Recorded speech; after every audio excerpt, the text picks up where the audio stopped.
and welcome to the next match of the Heroes Lunch Season 19.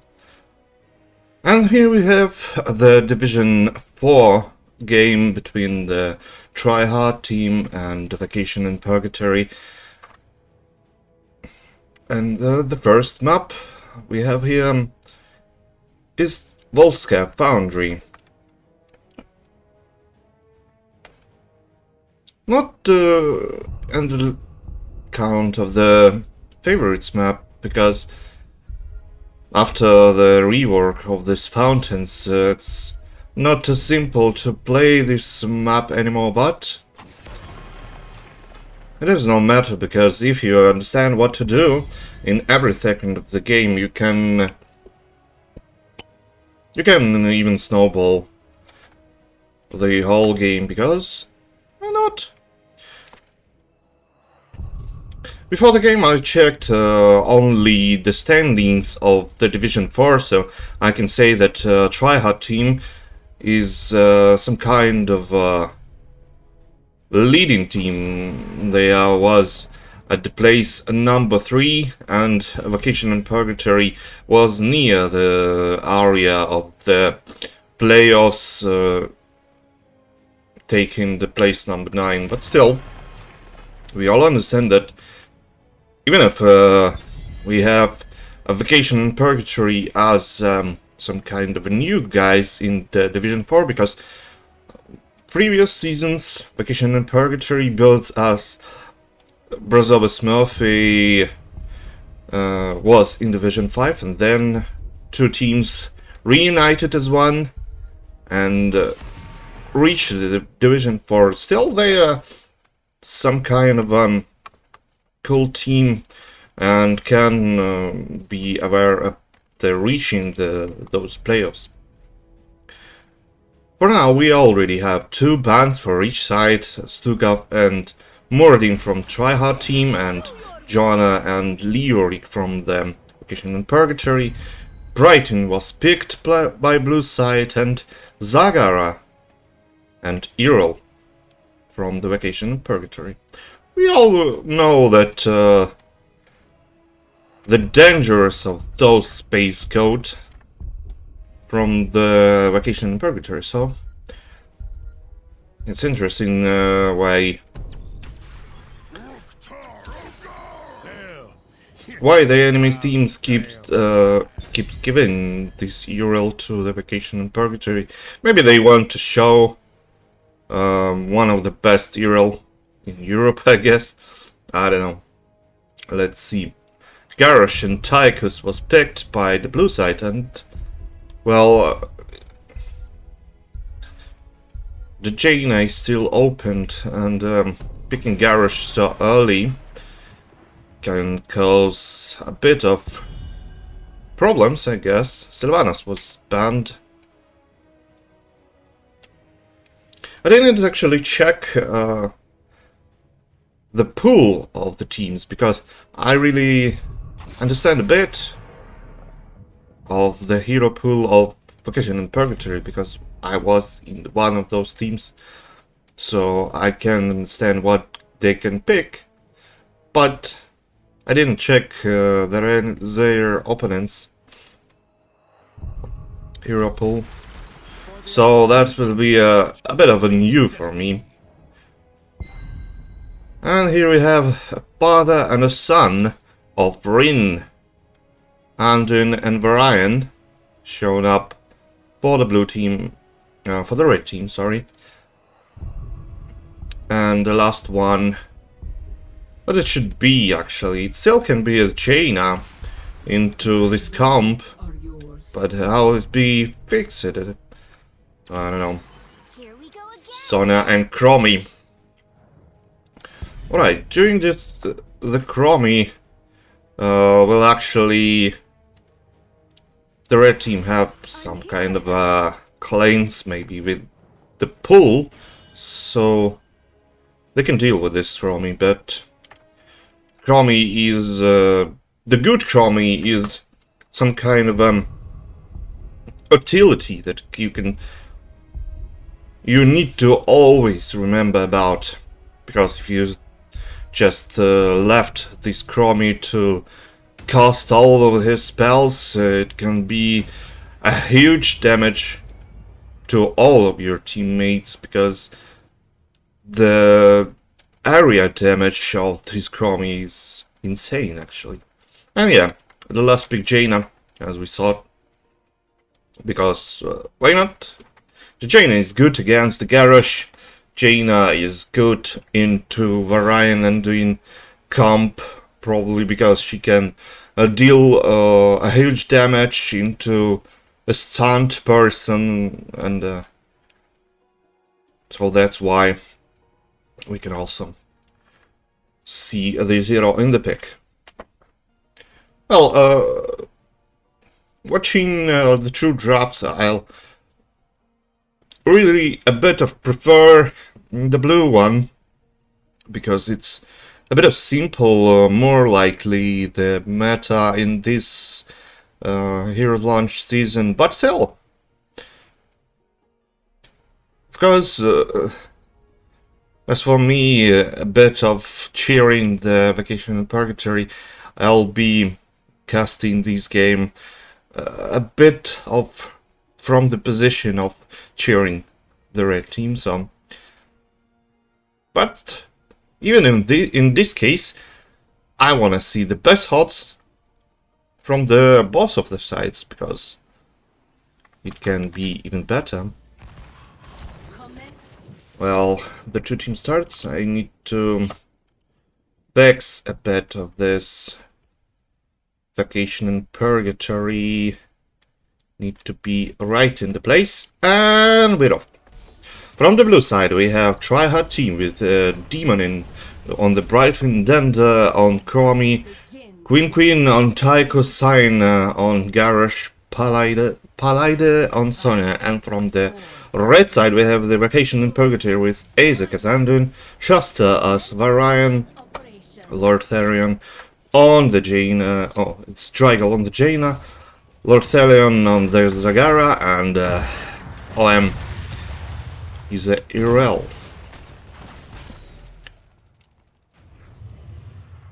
It's interesting that Sonya is already on the bottom, waiting for the creeps, but OM trying to reach someone, going straight into the time loop, the time trap, sorry.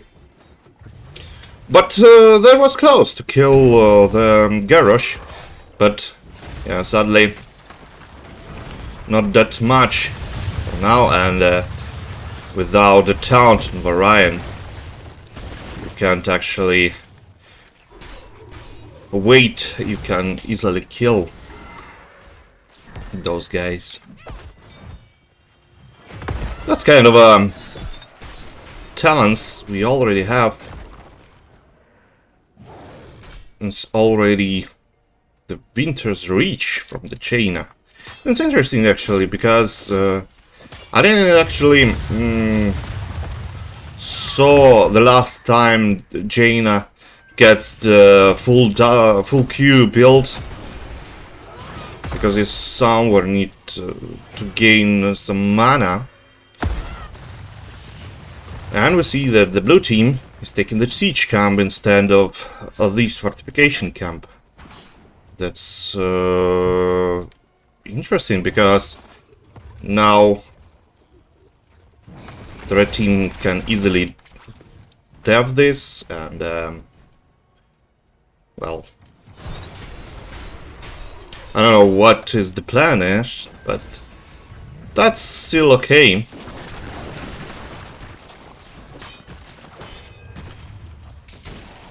Blue team arriving at the top, but the Varian is still here to counter this attack.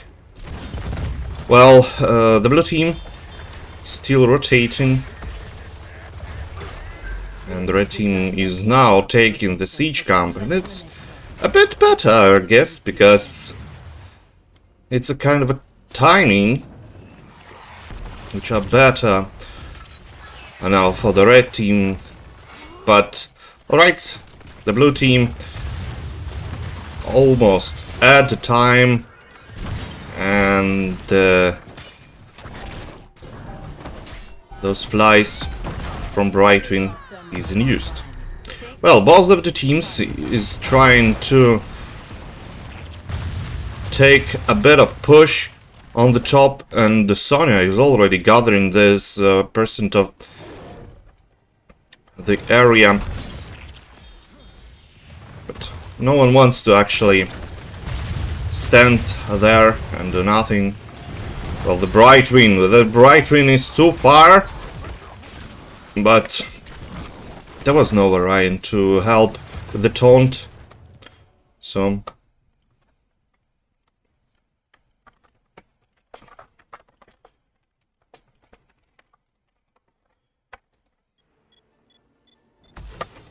Brightwing survived. Let's see what we have here.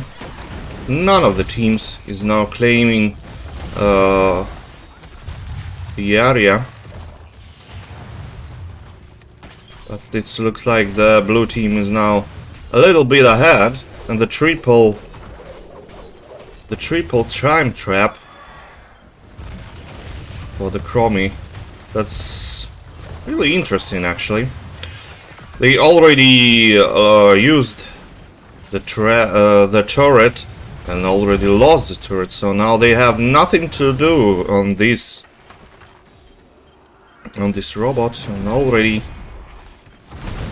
Chromie is low in mana. And the red team almost have the full amount of HP, utilities and mana. Only Zagari need to drink a bit from this fountain. But still,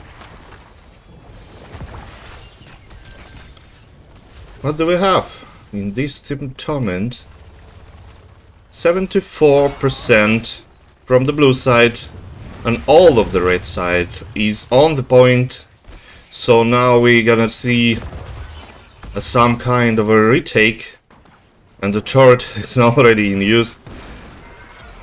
Just arrived at the point.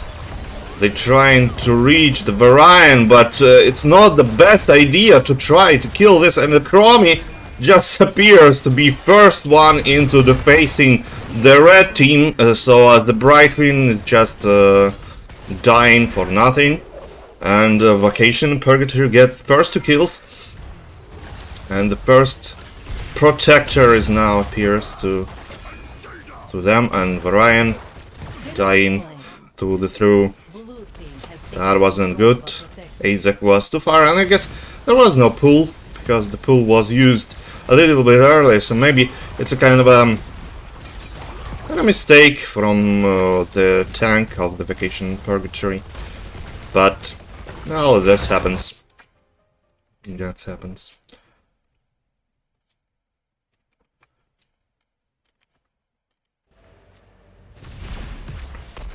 Well, at least Vacation Purgatory just destroyed both of the gates on the top and on the bottom, and they also can go for the bottom one. I guess they can't really kill this the third gate, but at least pushing some things. Why not? Well, there are 5 men of the Try Hard team.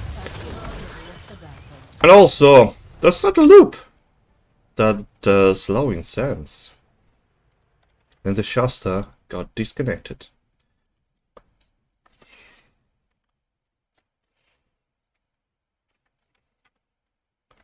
Well, actually, I can say that for now, any team has some kind of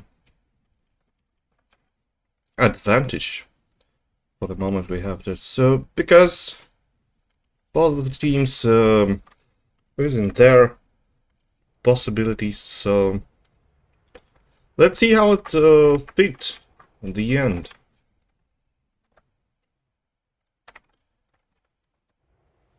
The prodigal hero returns. They just resumed the game. Didn't even count down a bit. Well, the Shastra is resuming the game, but I guess no, they paused once again because they didn't actually counting down this. Well.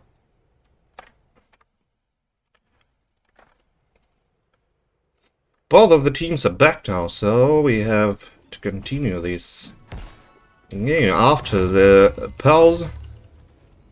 Still, Vision Purgatory has a little bit of advantage on the map, on the experience, and on the amount of kills. Brightwing and Tychus taking the siege camp during this wave. I am soloing the bottom lane, and both of the DPS is just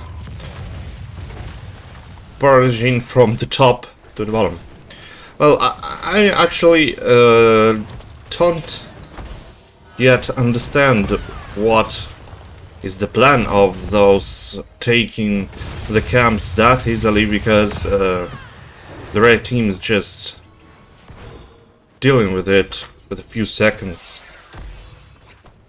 For my thought, better to time all of these things, so I don't know. Well, the red team is mostly doing the same. They just take this camp and waiting for things, but alright, they at least take the turret, and now it can be a huge flank. No, it will be a fight on the support camp probably, but if Sonya will come out, yeah, she will be there, and we have a huge stand of the time on the point, and Anduin is getting deleted here, so as Karosh and so as Jaina. Well, Varian tries to go back from here, and he even can't do this, but, well, the blue team use all of their utilities, I guess. So is the blue team. So that's some kind of a tie, but it's still a little bit better for the blue team, because Tryhard team get the 2 kills, get advantage in XP, and now the red team needs to wait till they coming. The time stop on the Varian and on the Zagara. Varian got caught. Or is he? I guess not, but Chromie is too far now. Brightwing has already used his flight to save the garage, so now it's an advantage for the Vacation Purgatory team. Both of the teams have like almost the full equipments, full of the mana, full of HP. Garage get root, but Orion is still on the top, taking the event. So it just has no meta actually. Both Sonya and Errol is going for some kind of flanks now. I wanna say for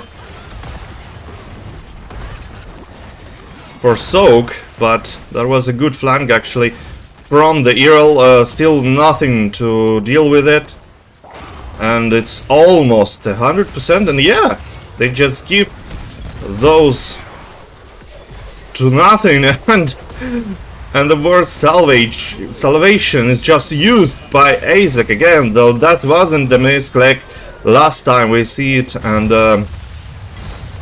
the Protector is once again used by the Vacation and Purgatory, but OM was a little bit too hard engaging and get deleted from the blue side. Well, Jaina is now in the great danger, but she can use the Ring of Frost to protect herself, and okay, they just get out from this, losing only the OM. And now both of the teams is taking the siege camp. Already, a red team has already taken it. Already took it. It's interesting actually how the Vacation and Purgatory using their ultimates, because it's not like the first option you have to try to use something.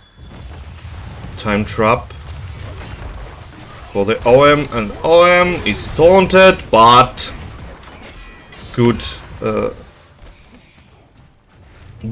the reverse attack, the counter attack to the Chromie, and Errol was saved.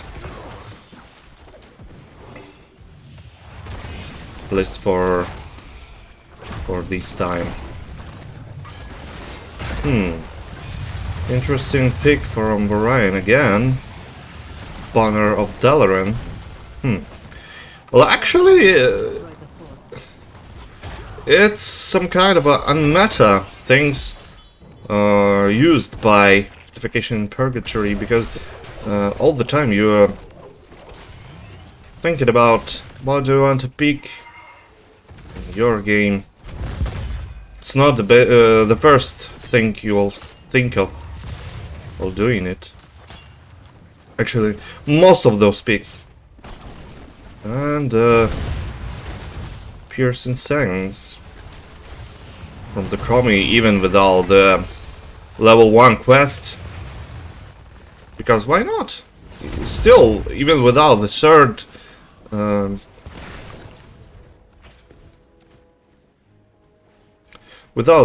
copy, it have a huge damage. But with the third, it's even better. Good leap into the two guys, but what you can do better?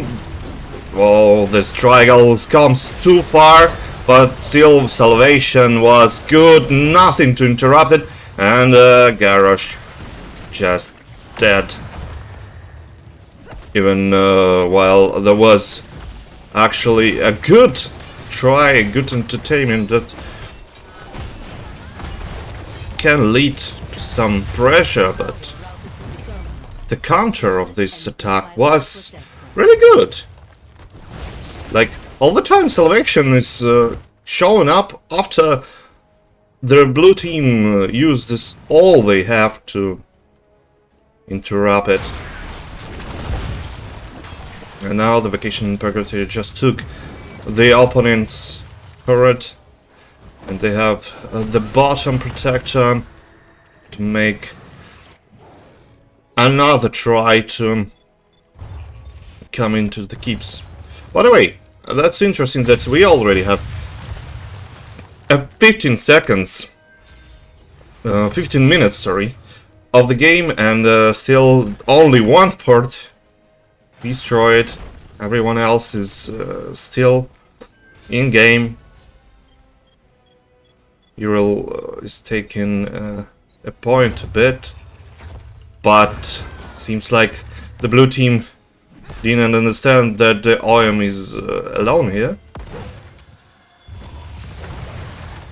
Well, now they can understand, but OM is easy to just jump out of it.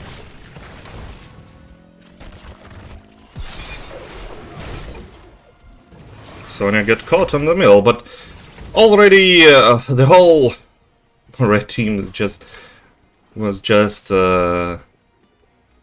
rotating to the bottom and didn't understand what the ASIC wants to do, and there was a good throw of Chromie from the garage, but still almost the same amount of 50% from the both teams. Now once again the blue team needs to wait for their Sonya to come out, and not a lot of the mana on Chromie is still some kind of a difficult. Well, Sonya has come, but again they give this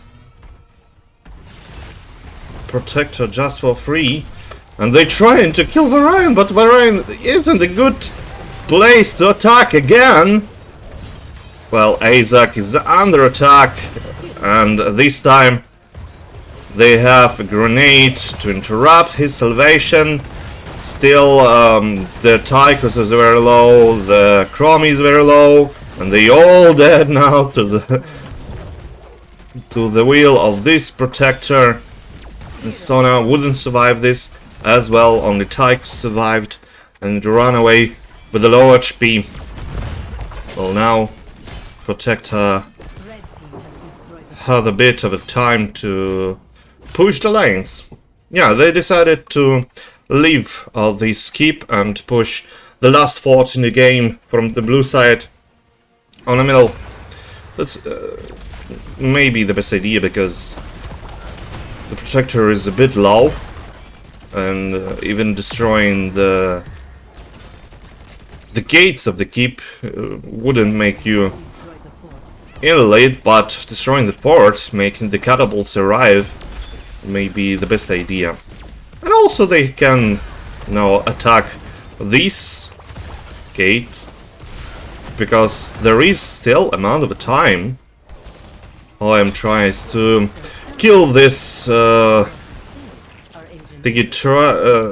Tychus, but he can't, at least for now.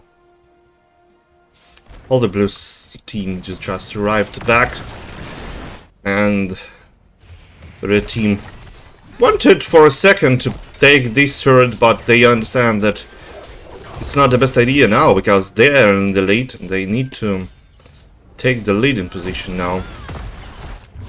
So they take the siege camp and trying to push a little bit more, or at least now the blue team can't push from this side at least.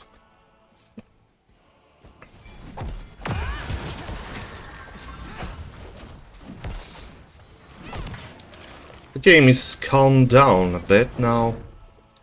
2 turrets and a healing beacon from the red side, and just 1 turret from the blue side. We get some kind of a trap. Garrosh. No, Garrosh isn't the best target to hit. That's what the red team understand, that they just leave him alone. Want to see the better position to fight.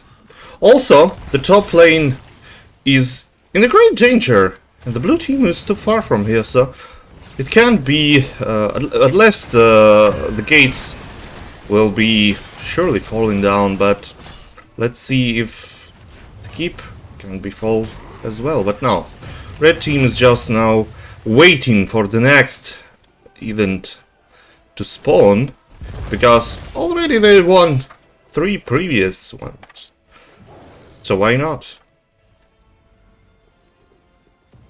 They have a huge lead on the map, not a huge lead on the experience level, but now when the level 20 is already in use, that has no actual matter. And the third gate will definitely be destroyed. Well, they destroyed all of the 3 gates. They destroyed, they opened the way to end this actual game. And now they only think they need to do is win the game. win this event, and maybe it will be the last one, according to the results of the last fight. Secure it to activate the But portal. surely they have a huge lead to deal with that. Didn't mean still that it's a match point probably, but it's really close to this. All three lanes are pushing and blue team can't waste much time brawling on this position. They need to prepare for something. The garage is already in a position. No one wants to actually face him for no reason.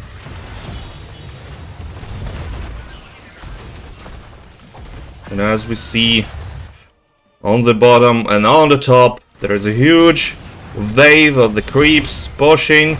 And again, they're giving the protector for nothing.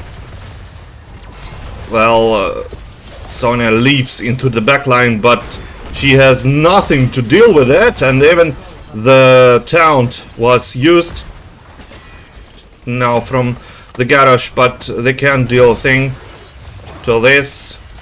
Root on Sonya. Chromie was too far and just dying for that. Protector killed the Sonya, and now should be actually the end. Well, that's Root. That Root probably want to hit the Brightwing, but hit the garage. Still, it's the kill. And the pressure on the top line makes its condition, and now two of the keeps is falling down, and well, now it's a huge amount of match point, because 20 seconds until 3 of the blue mans arrived, and that will be an 1-0 from the Vacation Purgatory. Well played.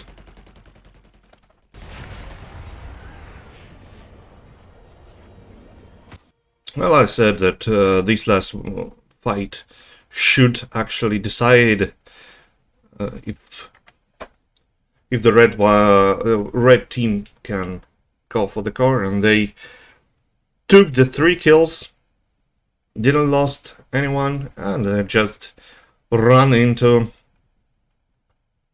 waiting for possibilities, didn't rush the things, but still a little bit misunderstanding why the blue team avoiding all the time stepping up into the event, and just at least 3 times from the 4 events they just give this protector for nothing, and that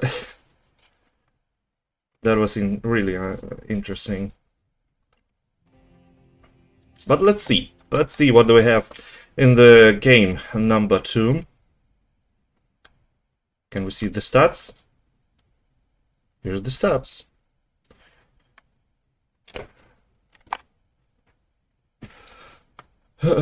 That still was an interesting thing, but well,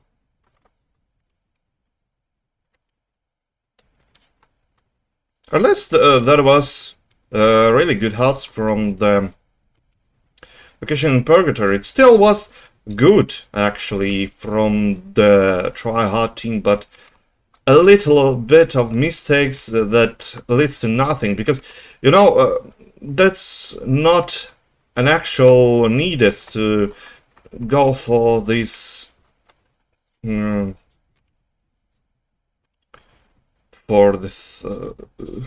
protector. You can win the game without the protector, but just giving him for 3 times and didn't counter it for like nothing. That was really strange.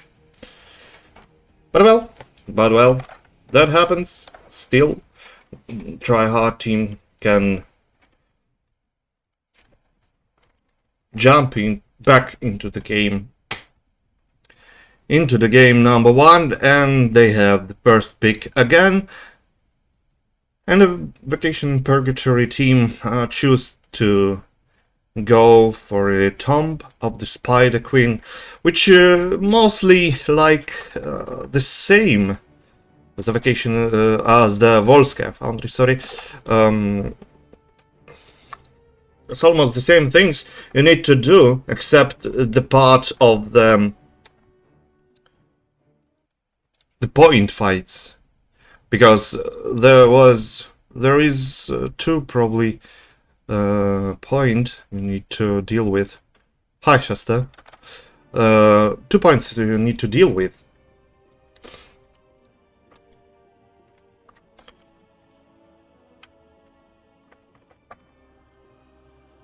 And in this case, let's see how the tryhard team will fix their things, because most likely they need it actually.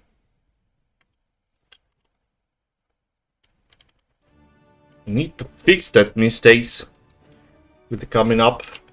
But as I said, the counter of the garage, the Jaina, is still huge. And once again, the blue team have the Tychus and Chromie, who actually can't... in the long term, they can't reach the backline to help Sonya with her leap. In case if the fight is coming into the low area, that they can poke from the far distance, but in case of, like in the last fight, Sonya leaped into the backline trying to reach the Anduin, but already no one from the DPS of the tryhard team can't reach this Anduin, and when the Chromie was trying to reach it, she was just caught by the blue team, by the whole by the all of the amount, with the roots, with the taunt, with the all of the things that Protector have, and she can't deal with it.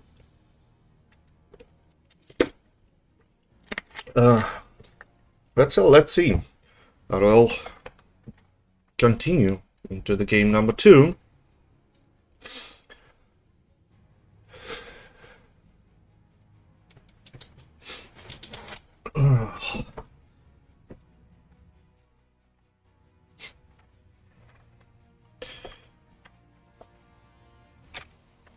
Oh, as I said, in this season at least, Tomb on the Spider Queen appears to be my favorite into the heroes launch in this map pool actual. So I really think that even if this map is not too large to play the actual macro game, is still about the macro game, about the rotation, about the taking the camps in the right timing. So the team with the best rotation may win. And we thought that both the teams are actually good at rotation, but I guess Vacation in Purgatory has a better understanding of timing of Volska Foundry, because they was of the time at the right time at the right place, and their opponent's tryhard team wasn't understand a little bit what they should do from the next time. Zagar and Muradin is now banned from the tryhard team side, and from the other side we have Jana and Leoric still. They still left the hero opened, and we have already Stukov in the pick. Stukov is one of the most annoying things, I guess, on the hill at least, because all of this amounts of slows and roots and silence It's like very hard to deal with that. But let's see. Picking this Tugov isn't the way to win the match. Yeah, you need to understand how to play him. And we have Uriel again, and Layman this time from the Vacation in Purgatory. A noob and the Golden. Well, I wasn't seeing the Golden for a long time, I guess, because, well, not much matches on the Heroes Launch I saw, and in those, so I can reach that there wasn't a high amount of the Goldens. So Tychus was actually banned and Varian from the other side.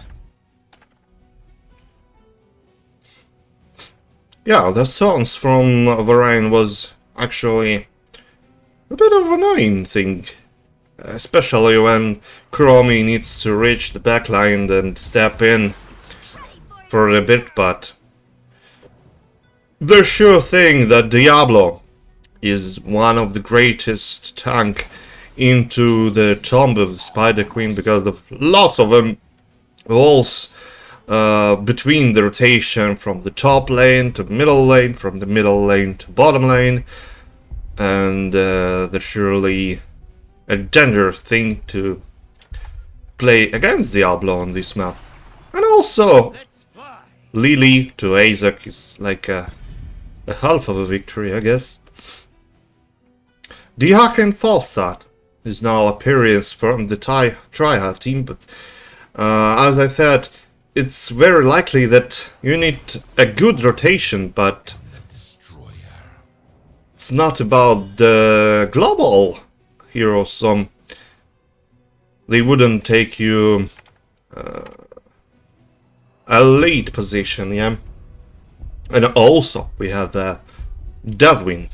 Well, Deathwing, yeah, he can be really big trouble to everything, big trouble in all means, but his only problem that he's a really big target to all of the damage we have in the game. So if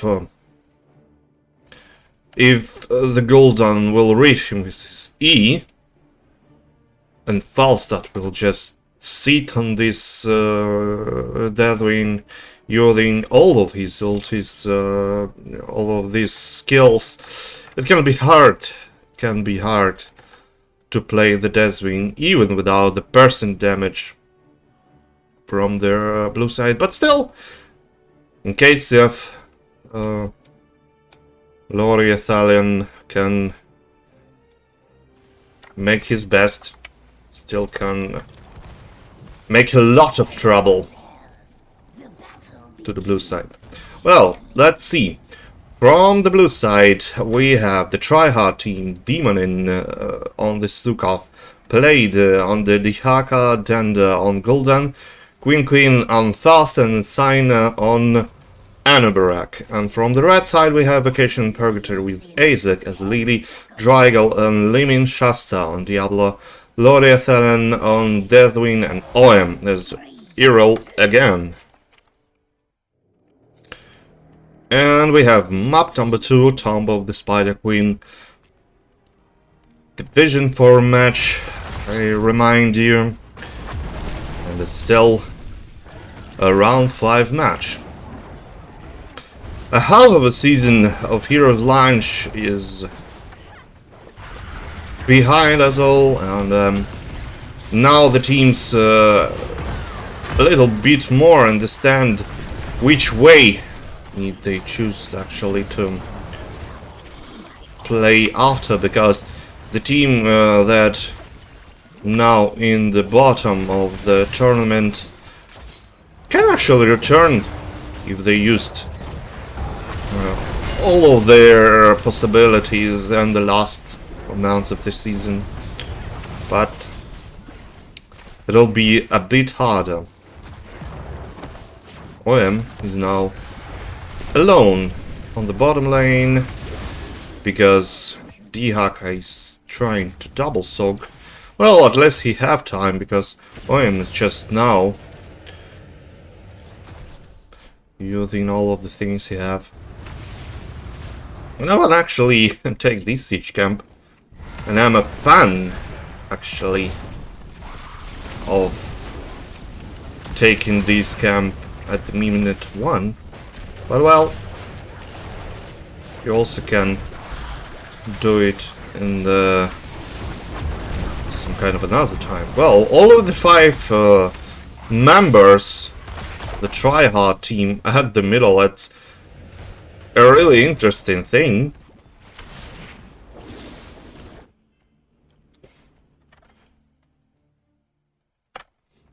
And well, OM was trying to take this camp, but Dihaka checked it, and the Falstad is now going for the bottom line.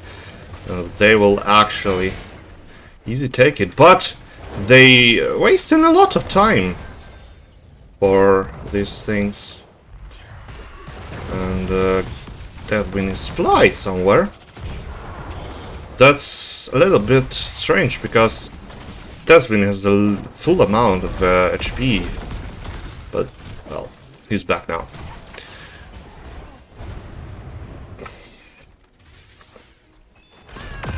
Well, OM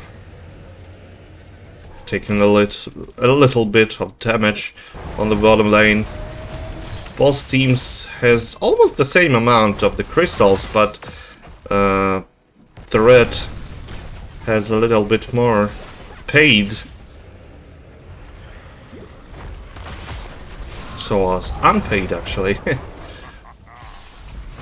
That's maybe because of Dihaka trying to all the time double soaking. Dihaka caught the Earl, but not the point to take this one. It's the OM, you know.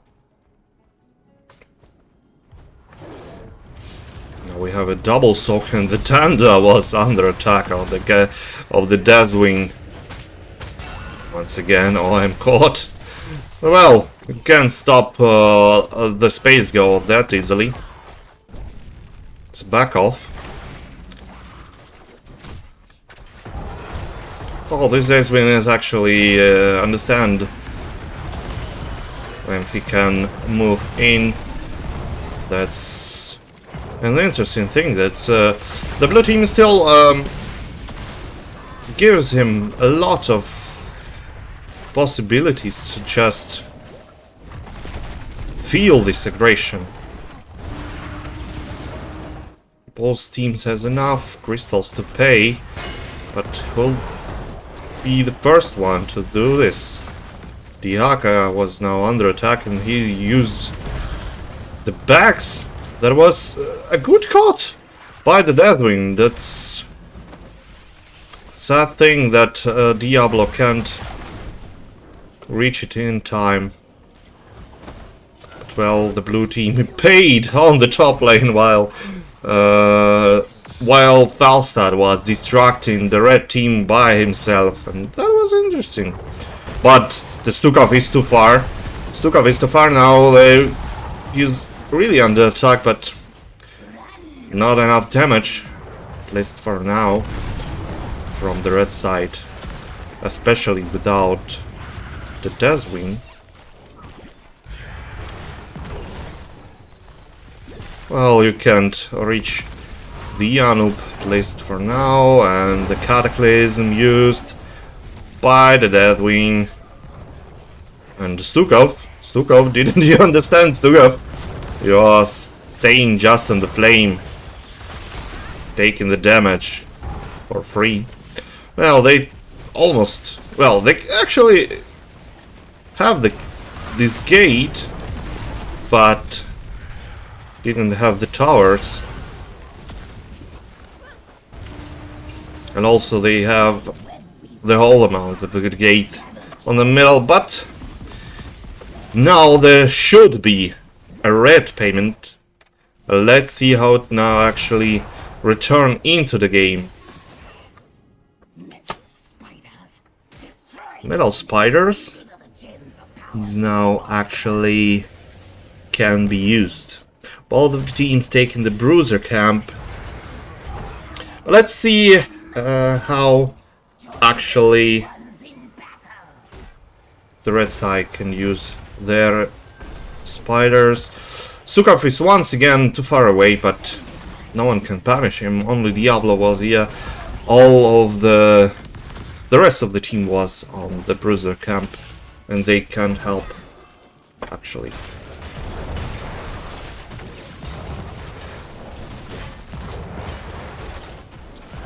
Actually interesting combo with the Wave of Force and Apocalypse and the Fear. Actually, you can work in the different ways. Well, let's see how it will work actual. There's Pingin on the Palstat, trying to kill him, but Stukov once again! Where are you? Where are you going, Stukov? That was really interesting. Cool.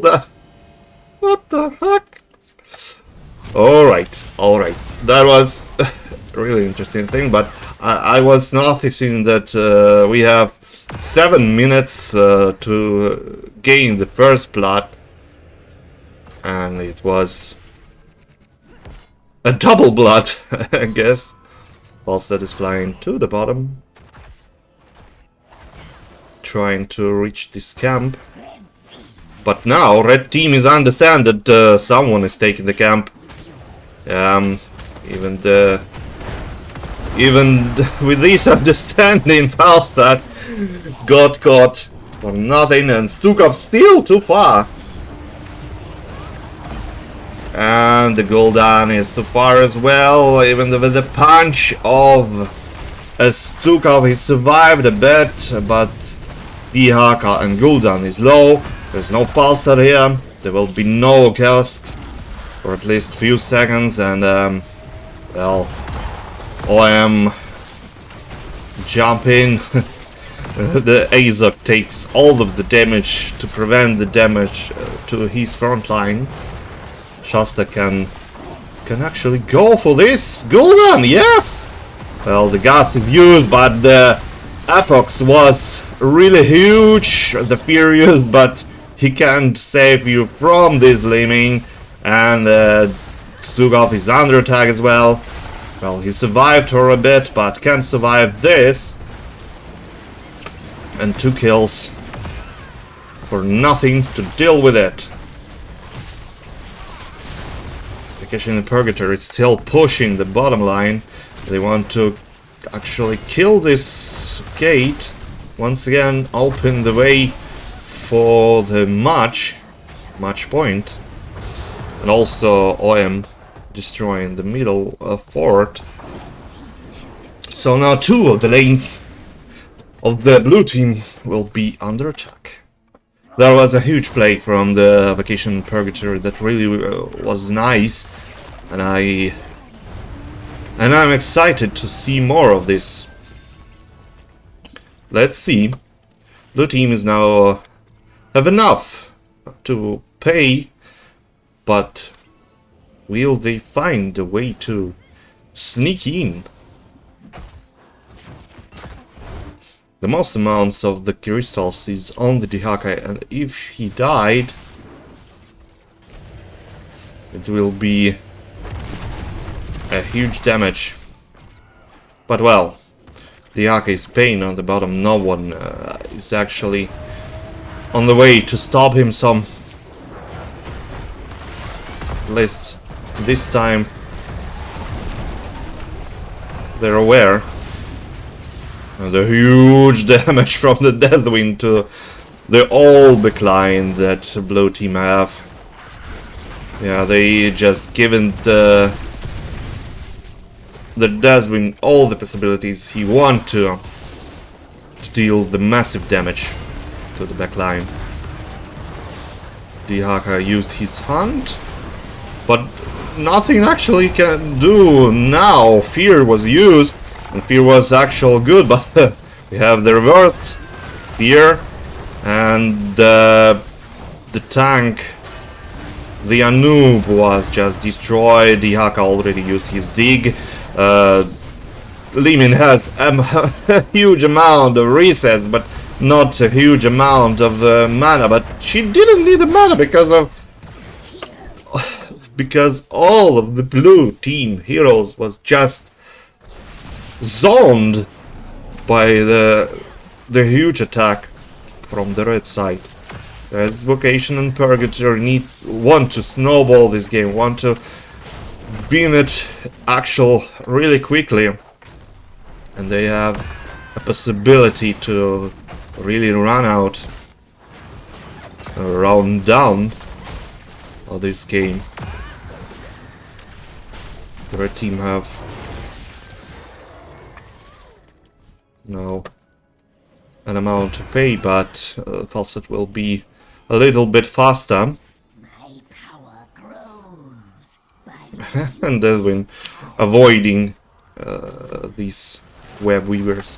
Well, all three lanes is pushing, the web weavers is activate, but did blue team understand that web weaver isn't theirs actually, or did they at least have things to deal with it, because the Haka is already dead. There is half HP of the boss still, and the Stukov is once again too far. But the fear, good fear, but you can't fear a big dragon. And once again, this Deathwind is just dealing a huge damage, killing the last front line from the blue side, and they get the keep. Now they want to go back because there is a huge push on the middle lane, and they definitely understand they can't end, at least yet, because level 16 is already in use from the blue side. But now there's surely a big match point and a serious point from the Vacation and Purgatory we have in this map. But at least this time the blue team has at least once of the 4 destroyed. And we have some kind of trap. Some kind of a trap for the Diablo. But can you actually reach the Diablo? Yes, you can.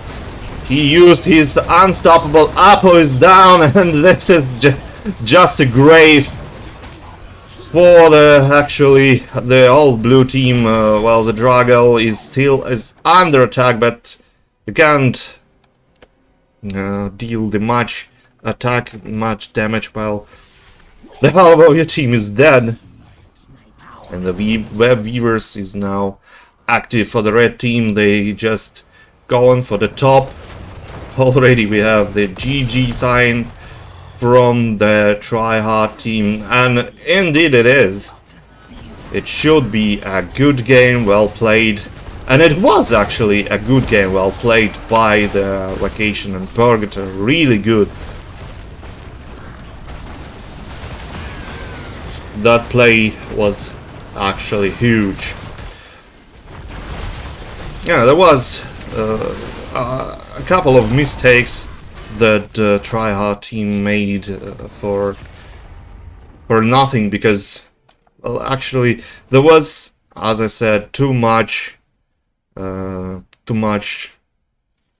place, too much area for Deathwind to deal his damage, nothing in return. And yeah, this time again Vacation and Purgatory won a game.